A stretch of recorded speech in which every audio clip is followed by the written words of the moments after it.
বাংলাদেশে আর বাংলাদেশের বাইরে পৃথিবীর বিভিন্ন প্রান্তে যেখান থেকে চ্যানেল আই দেখছেন আপনাদের সকলকে সাদর আমন্ত্রণ তৃতীয় মাত্রা দেখবার জন্য।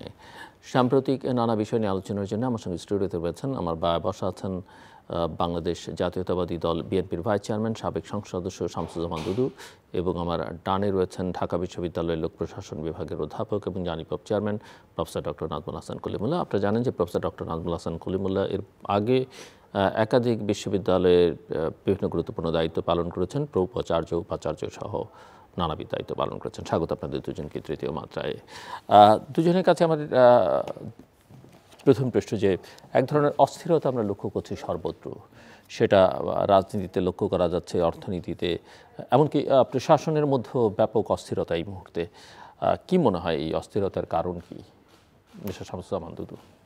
জি, আপনাকে এত বড় একটা পরিবর্তনের মধ্য দিয়ে, একটা ঐক্যবদ্ধ সংগ্রামের মধ্য দিয়ে, একটা বড় দীর্ঘদিনের জগদ্দল পাথর করে সরিয়ে দেবার পরে কয়েক মাস না যেতেই অস্থিরতার কারণ কি? জি, জিলেবি আপনাকে ধন্যবাদ। আমাদের শিক্ষাক্ষেত্রে অনেক যুগান্তকারী ভূমিকা রাখছেন কলিমুল্লাহ ভাই, আর যারা দেখছেন তাদেরকে শুভেচ্ছা।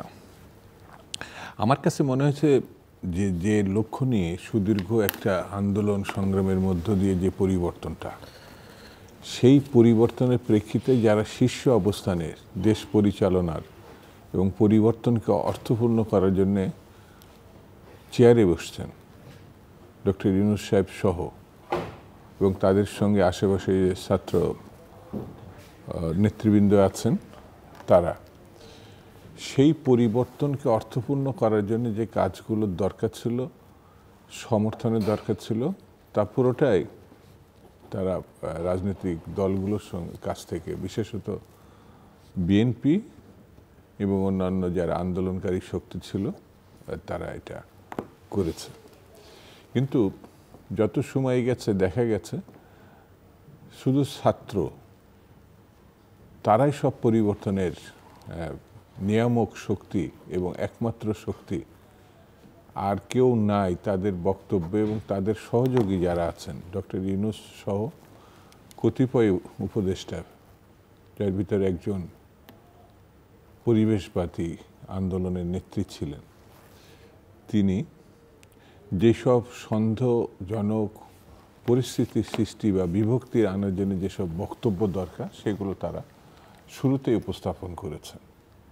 এবং সুদীর্ঘ 18 বছর বা 17 বছরের যে আন্দোলন, সেই আন্দোলনের ব্যাপারে তারা মানে ভয়াবহ, মানে কি বলবো এটাকে, সন্দেহ, কটূক্তি, একপেশে বক্তব্য, এটা আমার কাছে, আমি যতটুকু দেখেছি, শুনেছি, বুঝেছি, মনে হয়েছে যে যাদের সঙ্গে কোনো ছাত্র আন্দোলন বা রাজনীতি নাই, ঠাস করে একটা ঘটনার ভিতরে নায়ক হয়ে যাও, তাদের পক্ষে এই সব কথা বলা সম্ভব। সেটা যেমন এই কয়দিন আগে একটা টেলিভিশনে মানে দেখলাম বলাতে, টেলিভিশনে বলাতে, যে একজন সাবেক ছাত্রনেতার সঙ্গে একজন প্রায় তরুণ, সে তাকে কটাক্ষ করছে, আপনারা এতদিন ঘুমাইছিলেন, মানে 18 বছর ঘুমাইছিলেন। আব্দুল সালাম পিন্টু বিএনপির ভাইস চেয়ারম্যান, উপমন্ত্রীও হয়েছিলেন, দীর্ঘ 17-18 বছর গণতন্ত্রের প্রশ্নে, লড়াইয়ের প্রশ্নে তাকে আটকে রাখা হয়েছিল। 18 বছর প্লাস 12, 30 বছর যদি হয় তো 30 বছরের এখন তরুণরা, অর্থাৎ তখন নেহায়তি শিশু ছিল উনি যখন জেলে গেছেন। তো ওই জেলে গেছেন শিশু, তো বুঝতে পারবে না যে আন্দোলনের জন্য কারা কতটা কন্ট্রিবিউট করছে। 25 থেকে 30 বছরের একটা মানুষ শিশুকালে এটা তো দেখে নাই। এই না দেখার, না বোঝার, না জানার ঘটনাটা এখন বড় হিসাবে দেখা দিয়েছে। যেমন শেখ হাসিনা তার শাসনকালে নির্বাচন এবং প্রতিষ্ঠানগুলো, প্রয়োজনীয় প্রতিষ্ঠানগুলো তো নিশ্চিহ্ন করে ফেলেছে, ধ্বংস করে ফেলেছে। মানুষ তার পছন্দের প্রার্থীকে বা ভোট দিতে চায়, যে জিতুক আর না জিতুক সে তার ভোট দিতে, সেই ভোটটা গত 3টা নির্বাচনে একেবারেই শূন্য অবস্থানে ছিল। এটা একটা ঘটনা আমাদের দেশে। অথচ এখন ভোটের কথা বললে কেউ কেউ গণশত্রু, যারা ভোটের কথা বলছে তাদেরকে গণশত্রু হিসেবেও চিহ্নিত করতে অসুবিধা হচ্ছে না।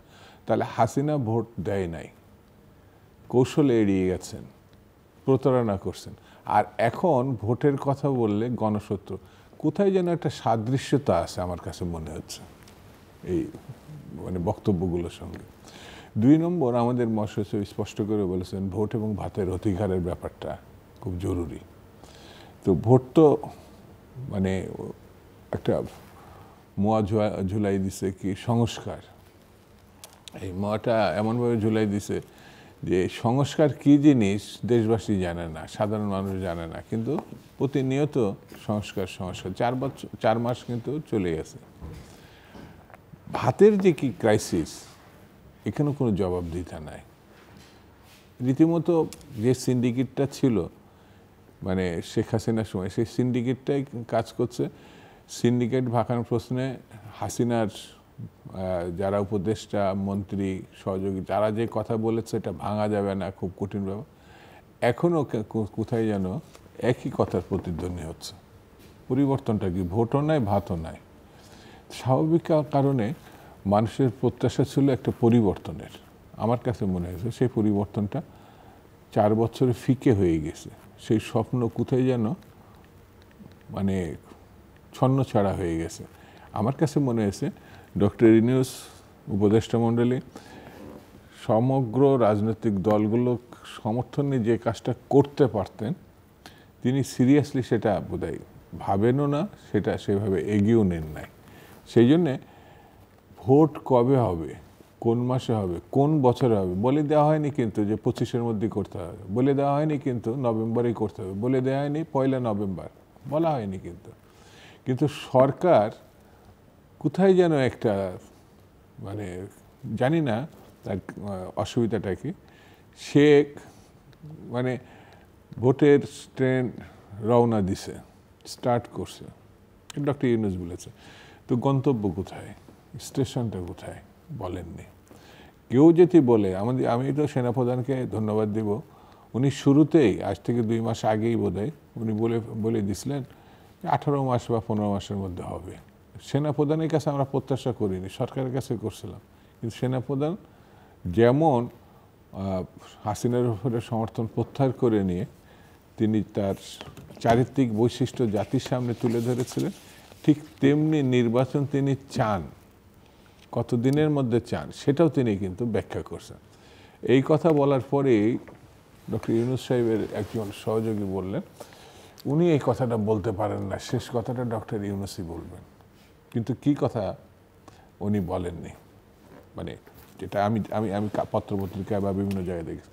ডক্টর আসিফ নজরুল একই কথা যখন বললেন, পরের দিনই তিনি, জানি না চাপের মধ্যে কিনা, যে না, শেষ কথাটা ডক্টর ইউনূসই বলবেন।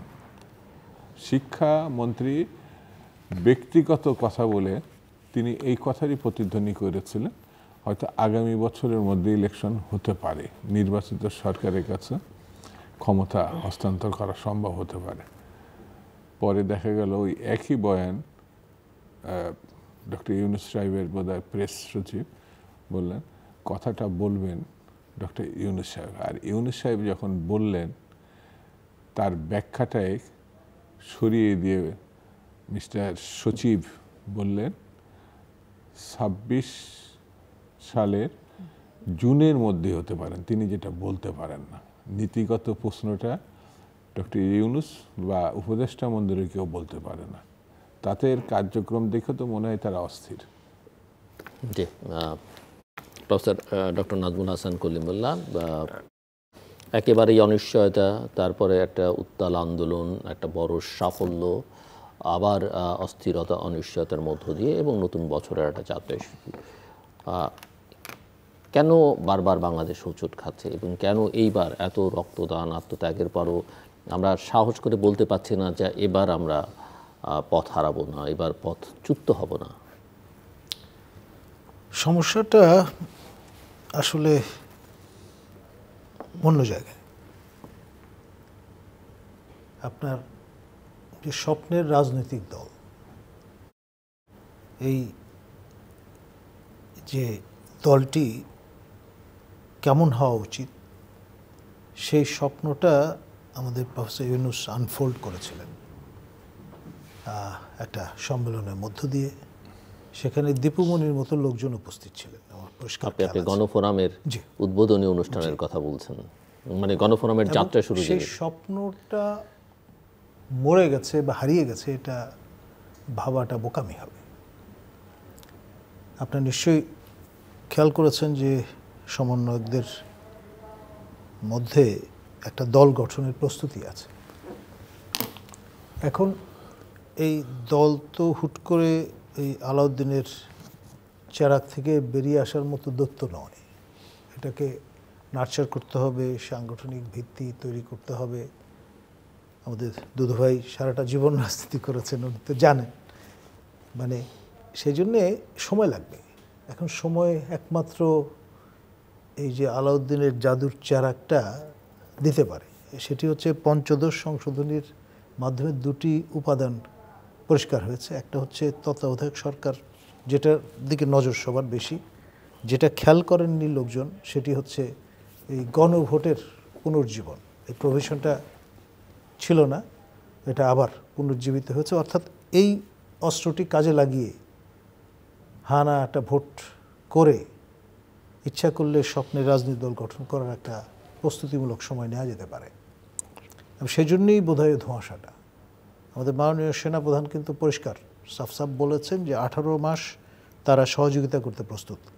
তার যে কয়েনেজ খেয়াল করে দেখেন, মানে এখন যে সরকারটি আছে এটা এক অর্থে সেই বিবেচনায় সেনা সহযোগী সরকার বা সেনাদের সহযোগিতা আছে সেরকম। এটা কিন্তু সেনা সমর্থিত সরকার নয় ওই অর্থে 111-এর মতো। ফলে যতক্ষণ পর্যন্ত আমাদের একটা পথ পরিক্রমা না পাচ্ছি, যেটাকে রোড ম্যাপ ইংরেজিতে আমরা বলি, এবং ডে পরিষ্কার একটা তারিখ, ততক্ষণ পর্যন্ত কিন্তু এই ধোঁয়াশা থেকেই যাবে। আর এই ধোঁয়াশার বাতাবরণে ওই স্বপ্নের জাল বুনার কাজটি চলতে থাকে, তাহলে কিন্তু আমরা মহাসংকটে আছি। আপনার বিরাজনীতিকরণের একটা আওয়াজও কিন্তু আমরা শুনতে পাচ্ছি। এবং একটা আওয়াজ যেটা বড় কথা, যে ইয়েস আমরা 53-54 বছরে যে জায়গায় যেতে পারতাম সে জায়গায় যেতে পারিনি, আমাদের পেছনে থাকা অনেকে এগিয়ে গেছে, আমরা অনেক চাওয়া আমাদের পূরণ হয়নি, কিন্তু কিছুই হয়নি। এই যে একটা নতুন করে বাণী চারদিক থেকে ছড়ানো হচ্ছে, 54 বছরের রাজনীতিবিদরা কিছুই দেয়নি, দলগুলো কিছুই দেয়নি, সব শেষ করে ফেলেছে। আপনি কি একমতই বয়ানের সঙ্গে? ডেফিনেটলি না। আমাদের কোনো অর্জন নেই, আমরা কেবল বিসর্জনে দিয়েছি, এখন আমাদের নতুন করে শুরু করতে হবে, নতুন বাংলাদেশ, নতুন স্বাধীনতা, নতুন দল, নতুন সরকার, সব নতুন হতে হবে। এখন ধরুন, মানে দুদু ভাই, আমি, আপনি, আমরা তো কম বেশি প্রায় একই সময়কার, একই প্রজন্মের মানুষ। আমাদের জীবন যৌবন সব নাই হয়ে যায় যদি আপনি সেটা বলেন। এতদিন কি করলাম আমরা? জাস্টিফাই করবেন কি করে এক্সিস্টেন্স? কিছুই হয়নি। 1971-এ বাংলাদেশ কোথায় ছিল, আজকে বাংলাদেশ কোথায়? এখন ধরুন, প্রভোগ করার জন্যে if you want to pull my leg, অনেক কিছুই বলতে পারেন। আমি তখন ক্ষুব্ধ হয়ে রাইট ফ্রেম অফ মাইন্ডে কিন্তু কথা বলবো। বিএনপি দিয়ে কিচ্ছু হবে না, এই দল দিয়ে কিচ্ছু হবে না, ও খারাপ। এখন সেইভাবেই চিন্তা করলে তো -4-এর দিকে যেতে হবে। অর্থাৎ -2 তো হয়ে গেছে, বাকি আছে বিএনপি আর জামাত।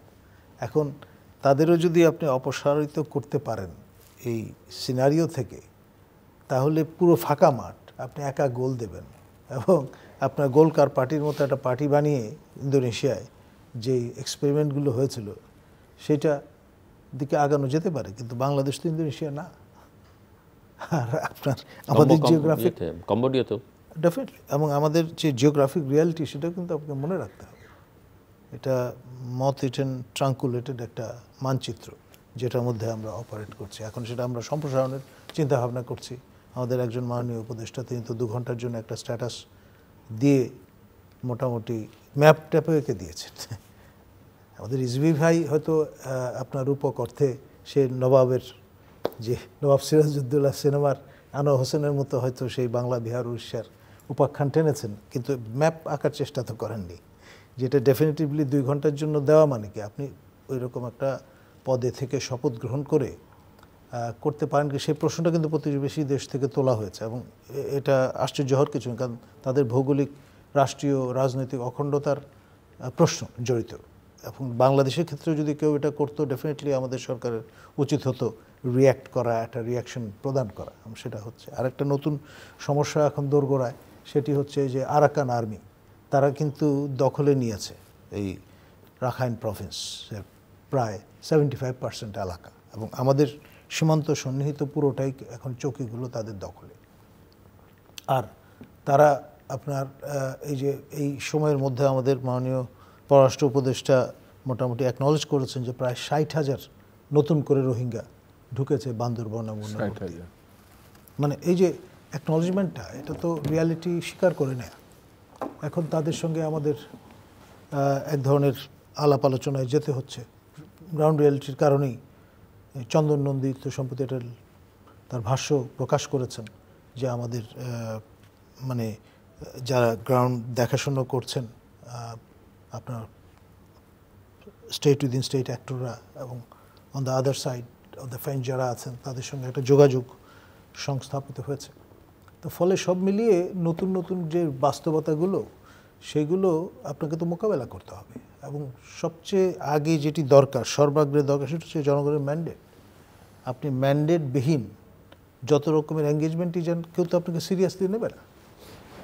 আন্তর্জাতিক ফোরামগুলোতে আপনি যদি বসেন, আপনি কলকে পাবেন না। তো আপনার পরিচয়টা কি? এই নমিনক্লেচার কোথাও খুঁজে পাবেন না। তো আপনি চিফ অ্যাডভাইজার আর প্রধানমন্ত্রী, যদি এটা হতো যে ইন্টারিম প্রাইম মিনিস্টার, তাহলে একটা বাঁচো, কিন্তু তাও তো না। আবার নতুন করে রিভাইভ যে আমরা করলাম পঞ্চদশ সংশোধনের মধ্যে বাতিল হয়ে গিয়ে যে তত্ত্বাবধায়ক সরকার প্রভিশনটা, সেটাই বা কার্যকর করতে গেলে তো আরও সীমায়িত হয়ে যাবে, 90 দিনের একটা ফ্রেমে পড়ে যাবেন না। সেটা তো ধরেন আমরা তো সবাই বাংলাদেশে একটা স্থায়ী তত্ত্বাবধায়ক সরকারের বিধান অভিজ্ঞতার আলোকে চাই, কিন্তু এখন আদালতের মাধ্যমে সেটা ফেরত আসলেও মানে কেউ অখুশি হবে না, কিন্তু আসলে যে জটিলতাটা তৈরি হবে, এই সরকারের অস্তিত্ব তখন কি হবে? বা যে তত্ত্বাবধায়ক সরকারের বিধান আদালতের মাধ্যমে ফেরত আসবে বা পুনঃপ্রবর্তন হবে, সেই বিধানে বাংলাদেশ নির্বাচন করতে চাইবে কিনা, বাংলাদেশ বলতে আমি বাংলাদেশের পলিটিক্যাল পার্টিগুলো চাইবে কিনা? কেননা ওর মধ্যে যতজন কি আপনি নেবেন, তাতে করে তো সেটার নির্দলীয় নিরপেক্ষ সরকারের রূপ থাকবে কিনা, সেই প্রশ্ন তো, কারণ প্রতিষ্ঠান ভ্যালু সবই তো ধ্বংস করে ফেলা হয়েছে। মানে আসলে we are in deep soup.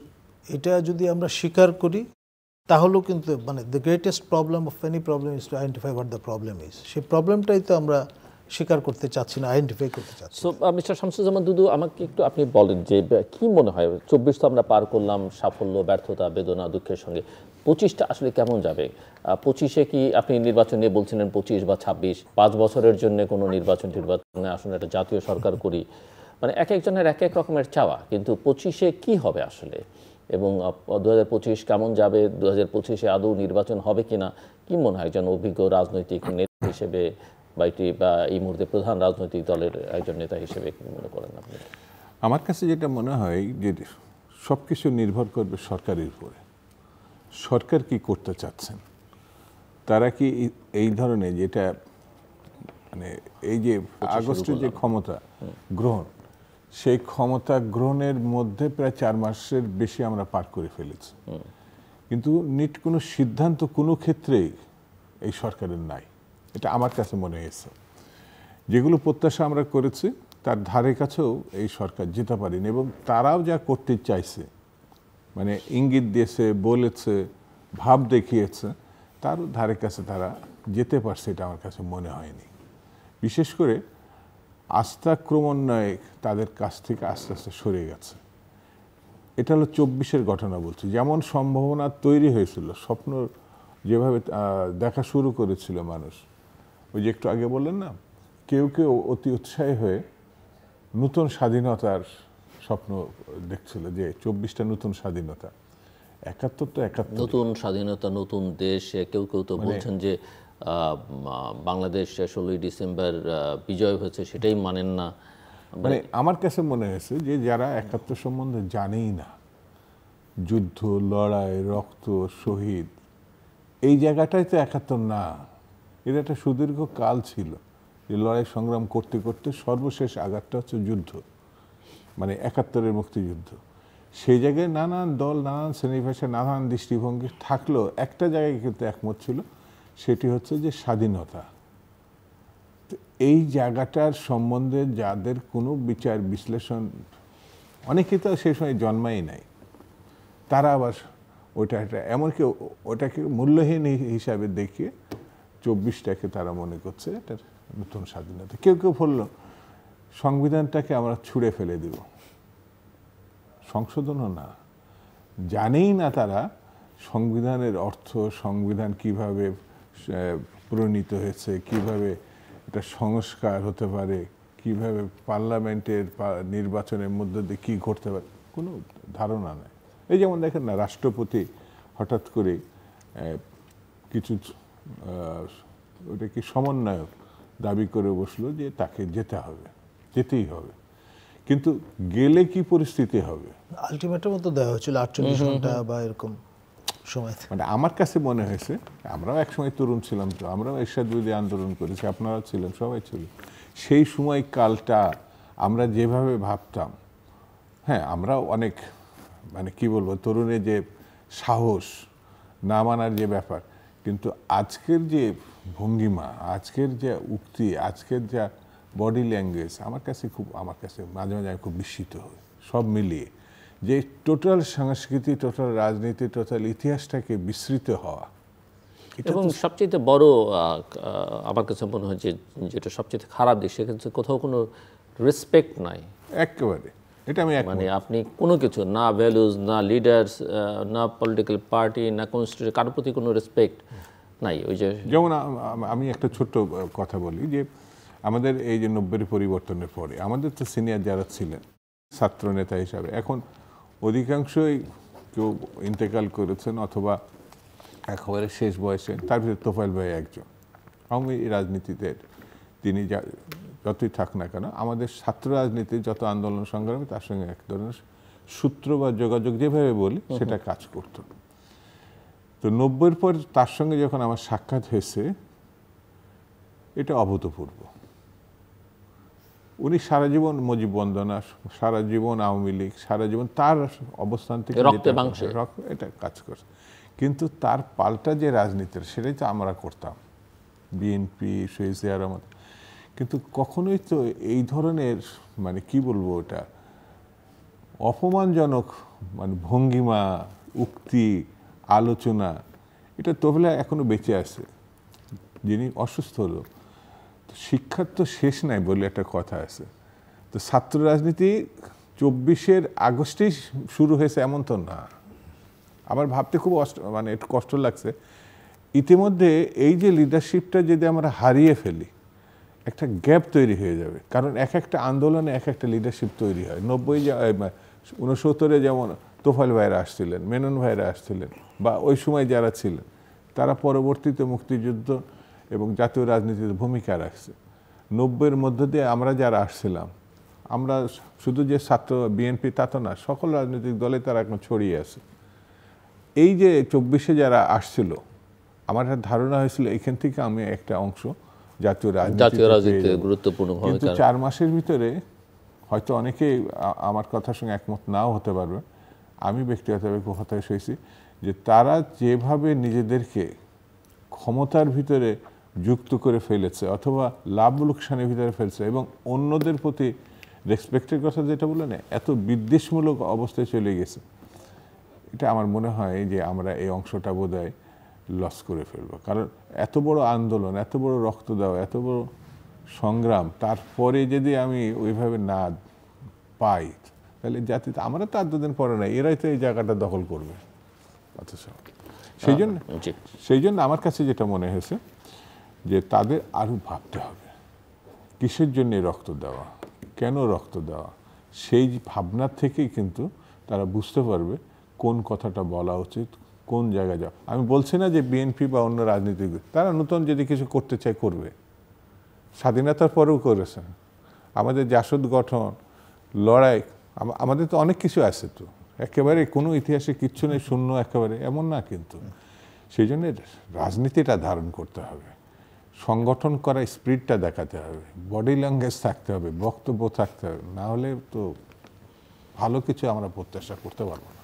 So কি দেখেন, আপনি কি মনে করেন 2025-এ নির্বাচন হবে বা নির্বাচনটা গিয়ে কোথায় যাচ্ছে? যেহেতু আমি নির্বাচন নিয়ে আপনাকে প্রশ্ন করছি এই কারণে যে আপনি নির্বাচন নিয়ে বাংলাদেশে দেশের বাইরে বহু কাজ করেছেন, বহুদিন যাবত করছেন এবং রাজনীতিটা নিবিড়ভাবে পর্যবেক্ষণ করেন এবং এর সঙ্গে এর যে রিজিওনাল পলিটিক্যাল আসপেক্ট বা গ্লোবাল পলিটিক্যাল আসপেক্ট সেটাও একটু মিলিয়ে তো বাংলাদেশ এখন আর আলাদা করে ভাবা সম্ভব নয় এবং আমরা প্রতিবেশীর সঙ্গে এক ধরনের টেনশনে জড়িয়ে পড়েছি। এর আগের আপনার কথাই খানিকটা ইঙ্গিত মিলল। সব মিলিয়ে কি মনে হচ্ছে যে কোথায় গিয়ে আসলে দাঁড়াবে? এক ধরনের আনচার্টার্ড টেরিটরি বল না, নেভিগেশন পার্সপেক্টিভে ওইরকম একটা জিনিস আমি যেটা লক্ষ্য করি, যেমন প্রতিবেশীদের কথা বা ভারতের কথা যখন আলোচনা আসি, ভারতের সঙ্গে এক ধরনের টেনশন টানাপোড়েন আমাদের দেখা যাচ্ছে। পুরো জাতিগতভাবেই এটা তৈরি হয়েছে এখন, এটা দায় প্রধানত ভারতের। কিন্তু ভারত শেখ হাসিনাকে আশ্রয় দিয়েছে, আওয়ামী লীগের বিদায় তারা বেদনার্ত, অ্যাকসেপ্ট করতে পারছে না পরিবর্তনটা, এটা যেমন ঠিক, এবং তারা আবার ভারতের কর্তা ব্যক্তিদের সঙ্গে কথা বলে যেটা বোঝা যাচ্ছে তারাও দ্রুত বাংলাদেশে একটা নির্বাচন দেখতে চাইছে এবং তারা জানে যে এই নির্বাচনে হয়তো আওয়ামী লীগ থাকবে না, থাকলেও তার কোনো জনমনে কোনো পজিশন থাকবে না, কোনো জায়গা থাকবে না। তারপরও মানে সবাই চাইছে যে একটা নির্বাচন হোক, মানে সেটা মাথায় রেখে যদি আলোচনাটা খেয়াল করেন যে তারা সর্বশেষ তাদের সর্বোচ্চ পর্যায়ের এমএসআরি হিসেবে তাদের পররাষ্ট্র সচিব মহোদয়কে পাঠালেন। মিস্টার বিক্রম মিশ্রা তিনি আসলেন স্বল্প সময়ের জন্য।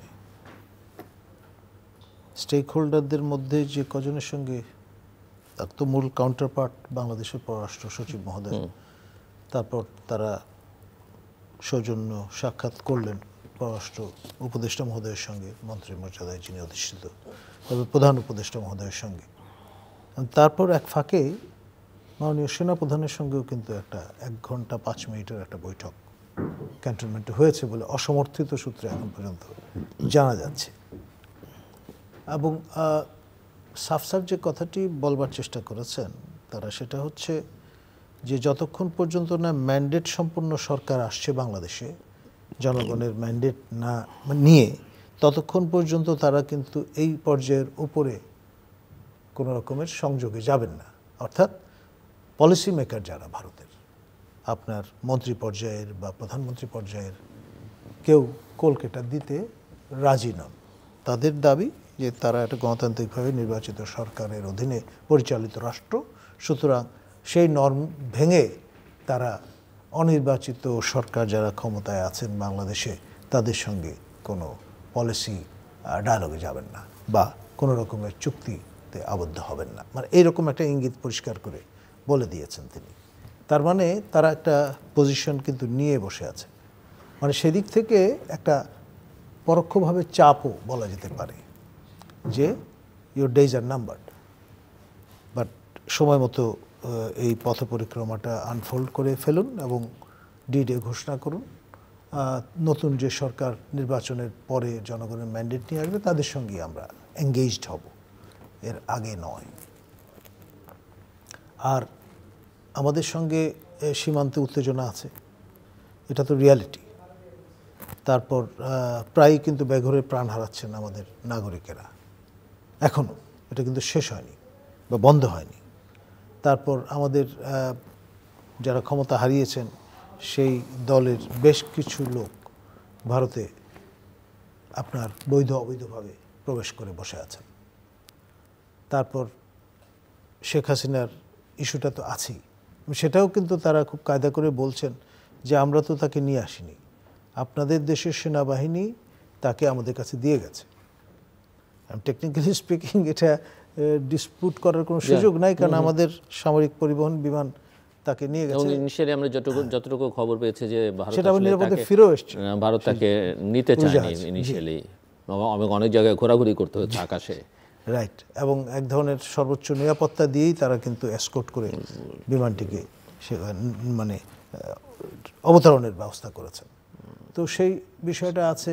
তারপর একটা নোট ভার্বাল পাঠানো হয়েছে আমাদের পক্ষ থেকে, সেটা তারা অ্যাকনোলেজও করেছেন যে তারা পেয়েছেন।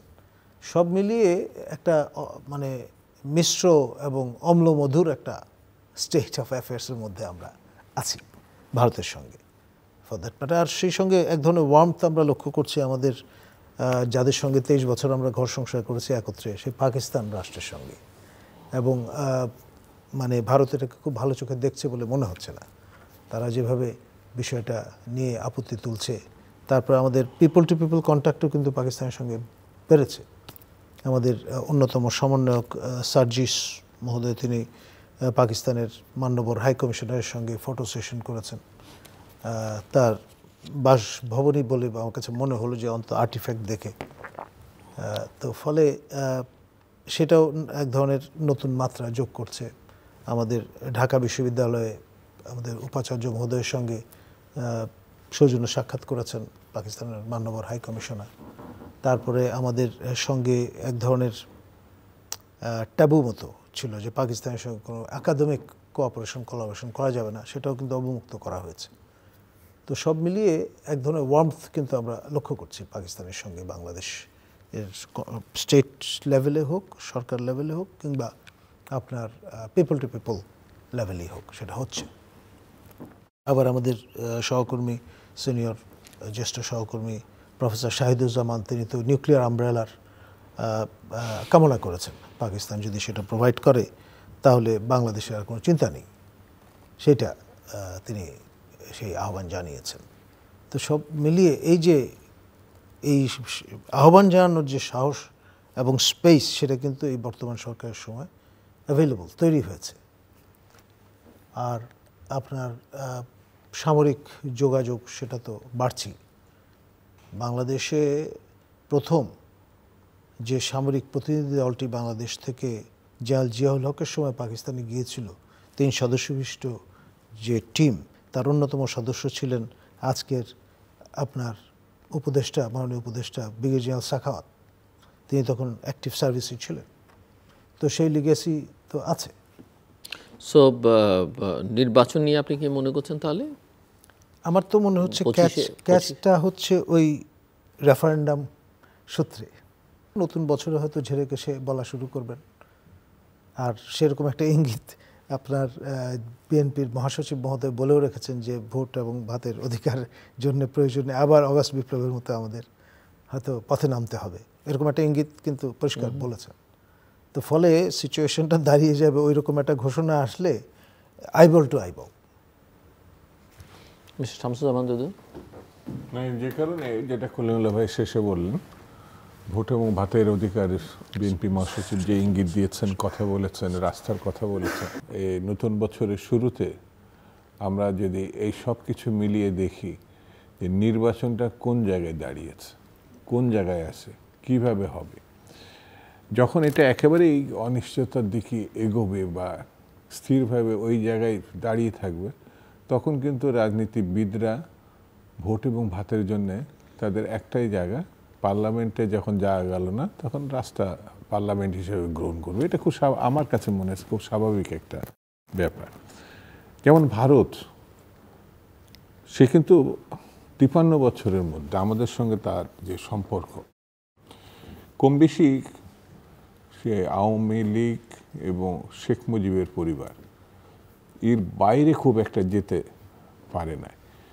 এখন যেমন এটা যেটা কলিমুল্লাহ ভাই আপনি উল্লেখ করলেন, যে এখানে একটি স্টেবল গভর্নমেন্ট বা যেটা নির্বাচিত সরকার আসলে তার জন্য সুবিধা, সে কিন্তু এই সুদীর্ঘকালের যে শাসন, সর্বশেষ 16 বছর বা 15.5 বছর যাই বলি না কেন, শেখ হাসিনা, এটি কোনো গণতান্ত্রিক সরকার না, নির্বাচিত সরকার না।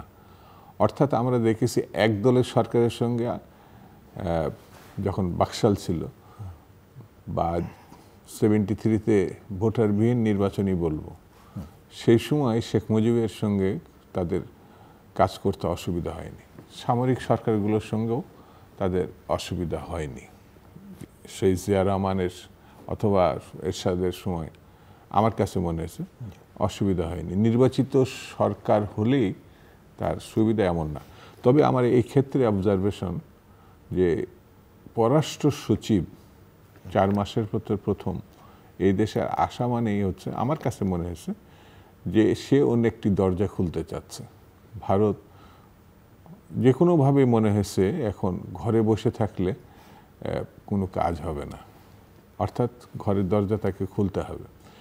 ভারতে ভিসা বাংলাদেশ বন্ধ করেনি, অর্থাৎ বাংলাদেশ ভারতের খানিকটা ইগো প্রবলেম কাজ করেছে আমার যেটা মনে হয়। হ্যাঁ, আমি একমত আপনার সঙ্গে। Just ego. হ্যাঁ, ইগো মানে ওই যে বিগ ব্রাদার সুলভ যে দৃষ্টিভঙ্গি, বড় দেশ। হ্যাঁ, এবং ওই অ্যাটিটিউডটা তার যে ডেভেলপ করেছে সেই জন্য তাকে পুরো দায়ী করেও লাভ নেই, কারণ সেটা আমরাও অনেকখানি সুযোগ করে দিয়েছি। যেমন আমার কাছে মনে হয়েছে জিল ভাই, সে এই দেশ থেকে হিন্দু নির্যাতিত হচ্ছে এবং অনেক আগেই সে কিন্তু বলেছিল যে হিন্দুরা যখনই যাবে ওই দেশে তাকে সে নাগরিকত্ব দেবে। হ্যাঁ, হিন্দু কার্ড খেলে তারা এখন 2টা ইলেকশনে আসে, একেবারে ধর্মান্ধ একটা গোষ্ঠী তারা ক্ষমতায় আছে। তো হিন্দুত্ব ঘটনায় তারা অখুশি না মানে শাসনকাল হিন্দু তো একটাই রাষ্ট্র বোধহয় নেপাল, কিন্তু কোনো কারণে যদি মুসলমানরা মুসলিম দেশগুলোর সঙ্গে সম্পর্ক গড়তে চায় বা ওইদিকে যেমন শেখ মুজিবও যখন ওআইসি সম্মেলনে গিয়েছিলেন, আমি জানি না আপনার সেই সময়কার ঘটনাটা, এটা ভারত সহজভাবে নেয় না। শেখ মুজিবের ওই যে যাওয়াস বা সেখানে বৈঠক করা, অর্থাৎ ভারতকে কেন জানিয়ে যায় নাই, তাদের ইগোতে লাগছে। হ্যাঁ, তারা আমাদের মুক্তিযুদ্ধে সাহায্য করেছিল, আমাদেরকে আশ্রয় দিয়েছিল একটা বড় সেকশনকে, এর জন্য তো জাতি কৃতজ্ঞ। কিন্তু তার অর্থ কি মানে দাসসুলভ আচরণ, মানে প্রভু দাসের মতো আচরণ? এটা তো বোধহয় আমার মনে আজ যাই করুক, আমি নিজে ফিল করি যে এই ভূখণ্ডে একমাত্র জাতি যারা সশস্ত্র যুদ্ধে জয়লাভ করেছে, ভারত এটা অস্বীকার করতে চায় না, তাদের সামরিক কর্তৃত্বর কথা বলতে চায়। হ্যাঁ, তারা সামরিকদের সাহায্য করছে, কিন্তু বিজয় বাংলাদেশের জনগণের মুক্তিযুদ্ধের, এই জন্য বীরের জাতি আমি মনে করি। এমনকি ভারতও একটি মানুষ যে, যেমন এইদিকে শেখ জিয়া রহমান, ওইদিকে সুভাষচন্দ্র বসু যুদ্ধ করতে চেয়েছিলেন, উনি সফল হননি, কিন্তু উনি যুদ্ধ করতে চেয়েছিলেন। মিস্টার গান্ধী বা মিস্টার নেহরু, এমনকি মিস্টার জিন্না, এরা যুদ্ধের মধ্যে যেতে চাননি। কিন্তু সেই কারণে বাঙালিরা একবার পারে নাই, যেটা হচ্ছে ভারতবর্ষের মধ্যে মিস্টার সুভাষচন্দ্র বসু কিন্তু শেখ জিয়া রহমানের আহ্বান এবং যুদ্ধে অংশগ্রহণ, এটা সফল হয়েছে। এই দৃষ্টিভঙ্গি যদি মেনে নিত ভারত, তাহলে বুঝতে পারত, আমার ধারণা, যে অনেক কিছু সহজে মীমাংসা যোগ্য ছিল। হ্যাঁ, তারা পছন্দ করে শেখ হাসিনাকে, আওয়ামী লীগকে, পুরোটাই তো এখন আওয়ামী লীগ ওই কি ভারতে রেখে দিক, তারা দিয়ে গেছে, আমরা নিতে চাই নাই বলছে না। আমরা তো এখন দাবি করছে এই যে বোধহয় অপরাধটা এখন ফেরত দিয়ে দিক, অসুবিধা কি? তারা নিতে চায়নি, আমরা দিয়ে আসছি, আমাদের সেনাবাহিনী দিয়ে আসছে। হ্যাঁ, এটা সত্য, দিয়ে আসছে। এটা যদি তারা অপরাধ মনে করে, তা এখন তো আমরা চাচ্ছি এখন দিয়ে দেওয়া। আমার কাছে মনে হয়েছে যে তারা মানে ভারত যা মনে করবে সেটি সত্য বলে তারা মনে করে, তার বাইরে অন্য কোনো সত্য আছে এটা আমার কাছে মনে হয় না। এই যেটা জুলিয়া বললেন, এক ধরনের কর্তৃত্ব, অহমিকা, দৃষ্টিটা একটা মায়োপিক আমার কাছে মনে হচ্ছে। এমনকি আমি আরেকটা প্রসঙ্গ বলি, ভারত বিভক্ত হয়েছে কিন্তু মুসলমানদের জন্য না। আমি আমার যেটা অবজারভেশন, বাংলা ভাগ হয়েছে কিন্তু তাদের কারণে। হ্যাঁ, এই যে মিস্টার গান্ধী কিন্তু একসময় মিস্টার জিন্নাকে তো বলছে যে হিন্দু মুসলিমের ঐক্যের দূত, সেই জিন্নাই কিন্তু শেষ পর্যন্ত বাধ্য হয়েছে তাদের।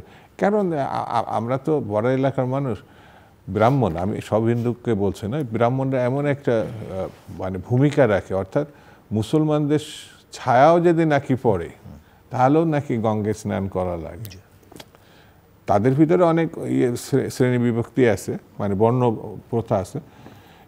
সেই জায়গাটা তো 47-এর আগের কথা ভাবলে বোঝা যাবে। যেমন আমার মানে মরহুম পিতা একবার বলেছিল যে আমার 71-এর পরে, উনি ক্যালকাটা ইউনিভার্সিটির ছাত্র ছিলেন, তোমরা একসঙ্গে ঘোরো নাই, দেখো নাই অনেক কিছু। আমরা তো কলকাতা এখন, উনি কিন্তু ঢাকাকে কখনো মানে শহর বা রাজধানী এটা মানতে পারেননি। মানে বাংলাদেশ স্বাধীন হওয়ার পরও উনি মনে করতেন কলকাতায়, তার কারণ ওখানে পড়াশোনা করছেন, ওনারা দেখছেন, কসমোপলিটন সব কিছু ব্যবস্থা। কিন্তু বাস্তবতাটা কি? সুনীল গঙ্গোপাধ্যায় তো বলছিল যে বাংলা যদি বেঁচে থাকে তো ঢাকাতে বা বাংলাদেশে বেঁচে থাকবে। এটা আমি যতটুকু জানি। তো সেই কারণে ভারতের উচিত আমার কাছে মনে হয় বাংলাদেশে, এটা বললে হয়তো ওরা জানলে হয়তো তারা অখুশি হবে, গণতন্ত্রের প্রশ্নে, লড়াইয়ের প্রশ্নে, স্বাধীনতার প্রশ্নে বাংলাদেশের কাছ থেকে শিক্ষার ব্যাপার আছে। গণতন্ত্র তাদের কাছে শিক্ষা নেই এখনো পর্যন্ত। ধরেন এখন স্টিল না, এই পর্যন্ত যাকে তারা আশ্রয় দিয়ে রেখেছে সে হলো গণহত্যারকারী। মানে যেভাবে আমি ব্যাখ্যা করে নিই, এত বড় সীমাহীন লুণ্ঠনকারী বাংলাদেশে আপনি দ্বিতীয়টা, হ্যাঁ অনেকে অনেক কিছু হয়তো সরকারের সময় কিছু কিছু খুঁজে পাওয়া যাবে, কিন্তু এই সীমাহীন লুণ্ঠনকারী, মানে এই দুটি প্রশ্ন তিনি এই দেশ থেকে ওখানে আশ্রয় নিয়ে বাংলাদেশকে তিনি ছোট করেছেন। কারণ এর আগে কখনো কোনো শাসক ব্যর্থ হলো, পতন হলো, পালায় যায় নাই, তিনি সেটা করছেন। এটা আমার কাছে মনে হয়েছে। এরপরে ভারত তাদেরকে আশ্রয় দিয়ে যৌক্তিক কোনো কথা বলতে পারে নাই। যিনি একটি মানবিক বা গণতান্ত্রিক বা এইভাবে না, তিনি আকার ইঙ্গিতে বলার চেষ্টা করছে। যখন বিশ্ব খায় নাই তখন এটা থেকে সরছেন।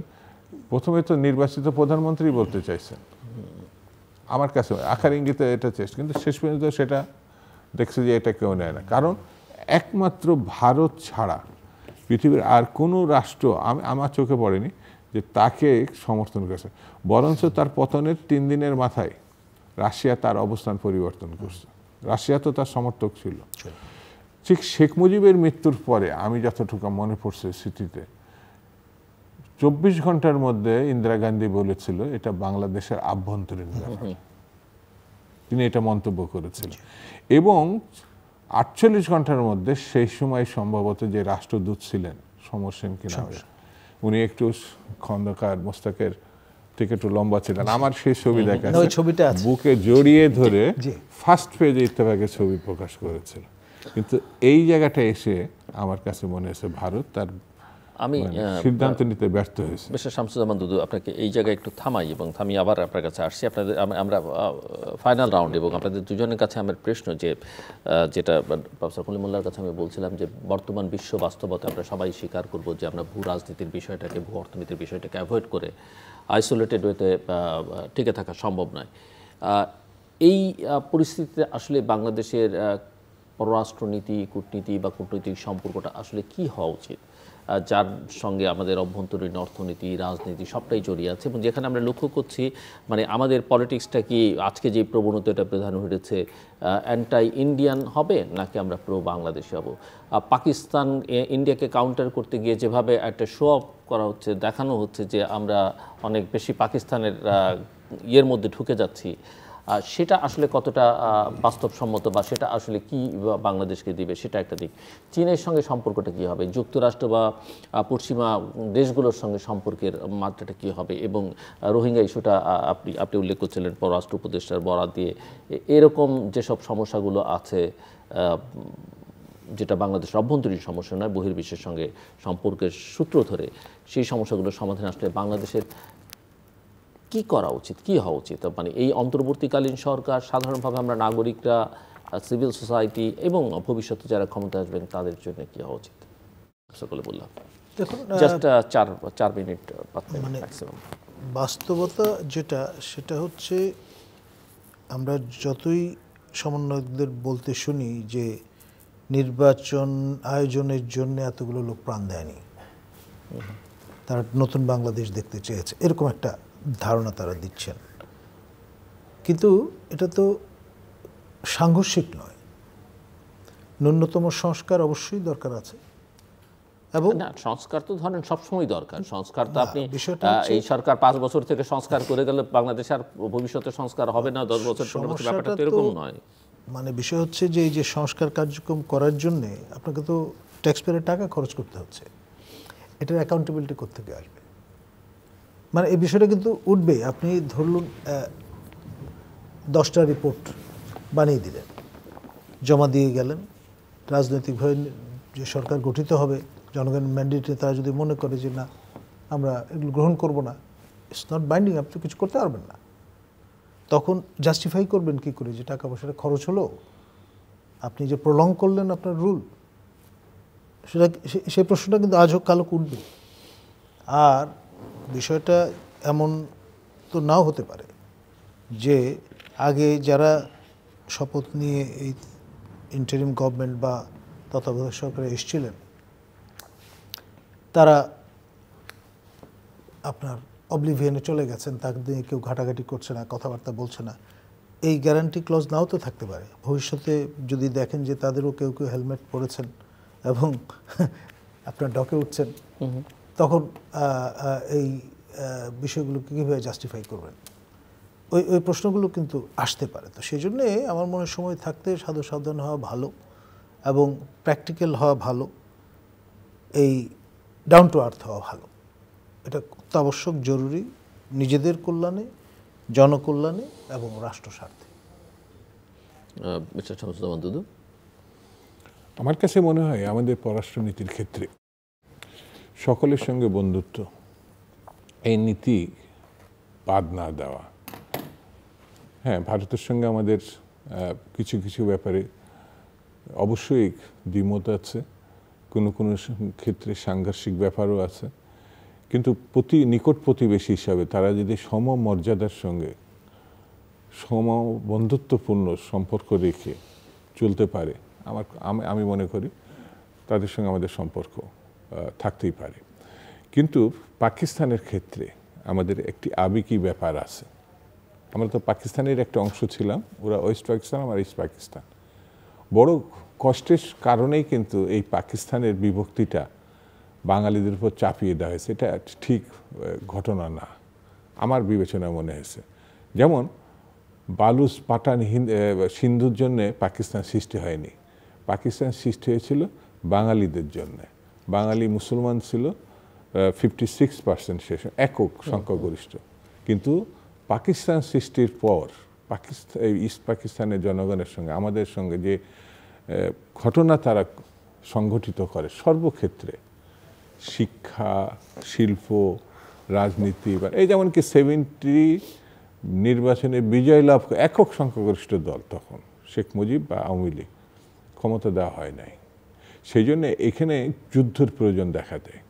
যেমন পাকিস্তান বাঙালিরা করছে, ঠিক তেমনি পাকিস্তানি মানে ওয়েস্ট পাকিস্তানের কারণেই পাকিস্তান কিন্তু ভেঙে পড়ে। বাঙালিরা ভেঙে ফেলছে, এটা ঠিক না, বাধ্য করা হয়েছে। সেই কারণে একটা আবেগী ব্যাপার আছে। আমাদের 30 লক্ষ শহীদের ঘটনা আছে, আমাদের মা বোনদের উপরে সীমাহীন নির্যাতনের ঘটনা আছে। যেমন অনেক রাজনৈতিক দলেও এখনো পর্যন্ত পাকিস্তানিদের পক্ষ থাকার পরও ভুল করছে এই কথাটা স্বীকার করে না। ঠিক তেমনি পাকিস্তান ভুল করেছে, ক্ষমা চাইছে, কারণ অন্য যে কোনো দেশের সঙ্গে আমাদের একটা অন্য ঘটনা হতে পারে, কিন্তু পাকিস্তানের প্রশ্ন আমার ব্যক্তিগত মতামত একটু আবেগী ঘটনা আছে, সেই বিষয়গুলো সেটেলড হওয়ার দরকার। হ্যাঁ, এখন একটা উন্মুক্ত পরিস্থিতি তৈরি হয়েছে, তার মানে এই নয় যে সব কিছুতেই আমরা তার সঙ্গে জড়িয়ে যাব। অনেক দেশ আছে, দক্ষিণ পূর্ব এশিয়া শুধু সারা পৃথিবী আছে। আমাদের যেমন আমেরিকাতে, ইউরোপে যত লোক থাকে, পাকিস্তানিদের হয়তো কোনো কোনো ক্ষেত্রে কম আছে, বাঙালিরা এখন এই 53 বছরে অনেক বেশি থাকে। আমি দ্বন্দ্বের কথা বলছি না, আমাদের ওই আবেগের জায়গাটা, ওইটা মানে ওরা এখনো প্রচার করে যে আমরা পাকিস্তান ভেঙে ফেলেছে। আমি অনেক জায়গায় এই কথা শুনেছি, এটা মিথ্যা কথা। অনেক সময় ভারতীয় ন্যারেটিভের সঙ্গে তাল মিলিয়ে বলবার চেষ্টা করে এটা পাক ভারত যুদ্ধ। হ্যাঁ, এটা পাক ভারত যুদ্ধ। মানে ওরাও মনে করে বাংলাদেশের কাছে হেরেছে, বাংলাদেশিদের কাছে এর চাইতে ইন্ডিয়ার কাছে হারাটা একটু প্রেস্টিজিয়াস তাদের জন্য মনে হয়েছে। কিন্তু এটা তো মুক্তিযুদ্ধের যোদ্ধাদের, বাঙালিদের, আমাদের বাংলাদেশিদেরকে এটা যুদ্ধ আমরা জয়লাভ। সেই জন্য আন্তর্জাতিক ক্ষেত্রে এমন একটি পরিস্থিতি আমাদেরকে বিবেচনায় রেখেই পররাষ্ট্রনীতি আমার বিবেচনা নির্ধারণ করা উচিত। সর্বশেষে যেটা আমরা দেখি, নতুন বা সময়ের পরিবর্তনের কারণেই 24-এর সৃষ্টি। এই জায়গায় বিবেচনায় না রেখে যদি আমি মনে করি একটা গোষ্ঠী, একটা সম্প্রদায় এই ঘটনা ঘটিয়েছে, অর্থাৎ ছাত্ররাই শুধু ঘটিয়েছে, এখানে কিন্তু ছাত্র জনতা, তার মানে সমগ্র বাংলাদেশে এটা ঘটিয়েছে। সমগ্র রাজনৈতিক দল অর্থাৎ হাসিনা, আওয়ামী লীগ এবং তার সহযোগী দলগুলো 14 দল, এর বাইরে সমগ্র জাতি, যেমন মুক্তিযুদ্ধ, কিছু রাজাকার, কিছু মুনাফেক, কিছু পাকিস্তানের সমর্থক, এর বাইরে টোটাল বাংলাদেশ কিন্তু যুদ্ধ ছিল বলে আমি জানি। কারণ মুক্তিযুদ্ধের অস্ত্র, মুক্তিযোদ্ধাদের আশ্রয় দেওয়ার কারণে অনেক পরিবার ধ্বংস হয়ে গিয়েছে, ক্ষতিগ্রস্ত হয়েছে, নির্যাতন হয়েছে, হত্যাকাণ্ডের শিকার হয়েছে। সেই একই ঘটনা যদি এই 24-এর ঘটনা, সেই জন্য আমি যদি মনে করি যে কোনো গোষ্ঠীকেন্দ্রিক এই ঘটনা, তাহলে ভুল হয়ে যাবে, এটা ঠিক হবে না। সেই জন্য এটাকে ব্যবহার করার জন্য প্রথম একটি নির্বাচিত সরকার দরকার, যে কোনো সরকার, আমার কোনো সেই ব্যাপারে প্রশ্ন নেই। মানুষের হাতে ক্ষমতা ফিরিয়ে দেওয়া, ফিরিয়ে দিলে দেখব, আমার বিবেচনা নির্বাচিত সরকার সফল হবে কি ব্যর্থ হবে সেই সরকার প্রমাণ করবে, কিন্তু মানুষের অধিকারটা ফিরিয়ে দেওয়া, এর কোনো বিকল্প আছে বলে, গণতন্ত্রের উত্তরণের জন্য নির্বাচনের কোনো বিকল্প আছে এটা আমার কাছে মনে হয় না। সেই জন্য এই পথে হাঁটা ছাড়া আমাদের কোনো বিকল্প পথ নাই। দর্শক, অনুষ্ঠানের শেষ প্রান্তে আমরা সামাজিক যোগাযোগ মাধ্যম ফেসবুক, এক্স এবং ইউটিউবে তৃতীয় মাত্রা লাইভ স্ট্রিম হচ্ছে, আপনারা দেখতে পারেন। টেলিভিশনের পর্দায় দেখতে না পারলে যে কোনো সময় যে কোনো স্থান থেকে ইউটিউবে তৃতীয় মাত্রা চ্যানেলটি সাবস্ক্রাইব করেই পর্ব বা পুরোনো পর্বগুলো আপনারা দেখতে পারেন। প্রফেসর ডক্টর নাজমুল হাসান কলিমুল্লাহ এবং মিস্টার শামসুজ্জামান দুদু, অসংখ্য ধন্যবাদ এই আলোচনা শোনার জন্য। দর্শক মণ্ডলী, আমার অতিথিরা বা দুই অতিথি 24 কেমন গেল, কিভাবে গেল সেটা বিশ্লেষণ করবার চেষ্টা করেছেন। বহির্বিশ্বের সঙ্গে, বিশেষ করে নিকট প্রতিবেশীর সঙ্গে সম্পর্কটা কেমন হওয়া উচিত সেটা আলোচনা করেছেন, এবং একই সঙ্গে 25-এ কী হতে পারে, কি হওয়া উচিত সেটা তারা আলোচনা করেছেন। এক কথায় যদি আমাকে বলতে বলা হয়, বাংলাদেশ এখন বিতর্ক আছে, সংস্কার না নির্বাচন, কোনটা আগে চাই, কোনটা দরকার। দুটোই দরকার, সংস্কারও দরকার, নির্বাচনও দরকার। কিন্তু কেউ যদি বলেন না আপনাকে একটাই বলতে হবে, আপনি কোনটা চান, আমি বলবো, এবং আমি বিশ্বাস করি যে এটাই যৌক্তিক চাওয়া হবে সামগ্রিক বিবেচনায়, নির্বাচন। অবশ্যই এটি অবাধ, সুষ্ঠু, গ্রহণযোগ্য, অংশগ্রহণমূলক, শান্তিপূর্ণ, আন্তর্জাতিক মানসম্পন্ন নির্বাচন, এবং সেই নির্বাচন 2025-এই, 25-এর এটাই চাওয়া। Happy new year.